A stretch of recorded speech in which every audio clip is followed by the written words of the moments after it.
പ്രശസ്ത നിരൂപകൻ ഒ.പി. രാജ്മോഹൻ അനുസ്മരണവും പുസ്തക പ്രകാശനവും നാളെ വൈകിട്ട് 4-ന് തലശ്ശേരി കോസ്മോപൊളിറ്റൻ ക്ലബ് ഹാളിൽ നടക്കുമെന്ന് സംഘാടകർ വാർത്താ സമ്മേളനത്തിൽ പറഞ്ഞു. പുരോഗമന കലാസാഹിത്യ സംഘം തലശ്ശേരി മേഖലാ കമ്മിറ്റിയും ഒ.പി. രാജ്മോഹൻ ഫിലിം സൊസൈറ്റിയും സംയുക്തമായി സംഘടിപ്പിക്കുന്ന ചടങ്ങിൽ സ്പീക്കർ അഡ്വക്കേറ്റ് എൻ ഷംസീർ പുസ്തക പ്രകാശനം നിർവഹിക്കുമെന്ന് സംഘാടകർ വാർത്താ സമ്മേളനത്തിൽ അറിയിച്ചു. ഡോക്ടർ ജിനേഷ് കുമാർ എരമം പുസ്തക പരിചയം നൽകും. Thrissur Vimala college assistant professor doctor Anu Pappachan അനുസ്മരണ പ്രഭാഷണം ചെയ്യും. യു ബ്രിജേഷ്, സുരാജ് ചിറക്കര, പൊന്നം ചന്ദ്രൻ, ഇ ഡി ബീന, പ്രവീണ രാധാകൃഷ്ണൻ എന്നിവർ വാർത്താ സമ്മേളനത്തിൽ പങ്കെടുത്തു. ചിത്ര നിരൂപകൻ ഒ.പി. രാജ്മോഹൻ നമ്മോട് വിട പറഞ്ഞിട്ട് ഈ മാസം 27-ാം തീയതി ആവുമ്പോഴേക്ക് 20 കൊല്ലം തികയാണ്.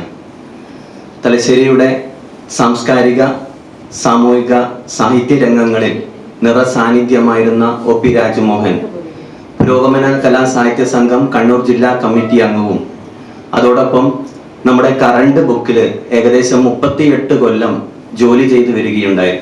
ഈ സന്ദർഭത്തിൽ അതിനെ ഒരു സാംസ്കാരിക കേന്ദ്രമാക്കുവാൻ ഏറെ ശ്രദ്ധിച്ചിരുന്ന വ്യക്തിത്വത്തിന്റെ ഉടമയാണ് ഒ.പി. രാജ്മോഹൻ. അദ്ദേഹം പ്രത്യേകിച്ച് തലശ്ശേരിയിലുള്ള സാംസ്കാരിക സാഹിത്യ രംഗങ്ങളിൽ നിറസാന്നിധ്യമായിരുന്നത് കൊണ്ട് തന്നെ അദ്ദേഹത്തിന്റെ സ്മരണയ്ക്കായിട്ട് പുരോഗമന കലാസാഹിത്യ സംഘം തലശ്ശേരി മേഖലയുടെ കീഴിൽ ഒ.പി. രാജ്മോഹൻ ഫിലിം സൊസൈറ്റി രൂപീകരിക്കുകയുണ്ടായി. ഏകദേശം 3 വർഷത്തോളമായി അദ്ദേഹത്തിന്റെ അനുസ്മരണങ്ങളും ഒ.പി. രാജ്മോഹൻ ഫിലിം സൊസൈറ്റി നടത്താറുണ്ട്. അതോടൊപ്പം തന്നെ സിനിമ പ്രദർശനവും നടത്താറുണ്ട്. നമുക്കറിയാം, സാഹിത്യത്തെയും സിനിമ